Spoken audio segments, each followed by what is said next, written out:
For this clip, I'm currently on the Adobe.com website, and I've logged into my account. What I want to show you here, since we're talking about team projects, is how you can easily set up a shared folder within your Creative Cloud files. That way, you have an easier time working with the team projects. Everyone has access to the same files, and if changes are made to those files, everyone will be up to date, in addition to getting the changes you make to the project files inside of Premiere and After Effects. What I want to do here on the Adobe website is scroll down until I get to the Assets category and locate Creative Cloud Files. Once you locate that, we can click on this to go inside. On this new screen, you have access to all the folders you may have created.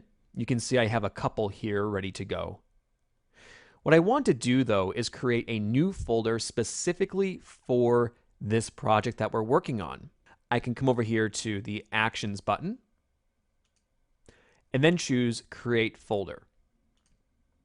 Here, I'm just going to name this Max Trailer Assets and then click Create Folder.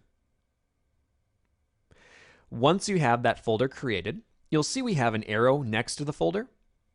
If we come down here and click on that, there is a Collaborate button at the top. We're just going to click on this. And here we can now invite collaborators to the folder. You can choose if you want them to edit the content or only view the content. That is completely up to you. If you want people to add more assets, I would advise you allow them to edit.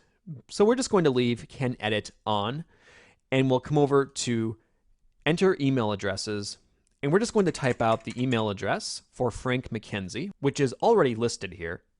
We've already been using it for our team projects.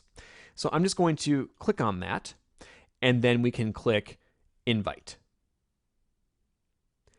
Meanwhile, on Frank's computer, he should get an invite in his Creative Cloud app. You can see we have one invite. We'll click on One Invite. You can see we have the invitation to the folder. And here we can click on Accept to gain access to that folder. Back on my computer, we are at the Assets homepage once again. And you can see now for Max Trailer Assets, we have a 2 on top of the folder indicating it's now being shared. If we click to go inside, you can see we don't have any files yet, but it's showing our teammates here, which is good. So all we have to do now is come down and add a file. I'm just going to click once on Upload to bring up the upload prompt, and we can come over and click on the Max Flight Final.mp4 file, and then click Choose on the bottom of the panel.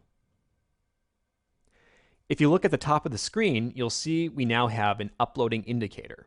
Once this file is uploaded, I should have access to the file as well as Frank. The upload is complete, and now we can see the video file within the assets. Coming back to Frank's computer, we could log back into the Adobe website, or you'll see on our file browser, we have a Creative Cloud Files section on My Favorites. And you'll have access to this when you install the Adobe Creative Cloud. But if we click on this, you can see we have access to Max Trailer Assets, and if I come up and double click, the file is right there as well, ready to go. So from here, I could go in and reconnect my media if I wanted to and get all that situated. And then from here on out, we could just use the files here so no one has disconnected media moving forward. But anyway, that's just a little bit about being able to share files easily while using team projects. Up next, we'll talk about working with our team projects, making changes, and how you deal with those.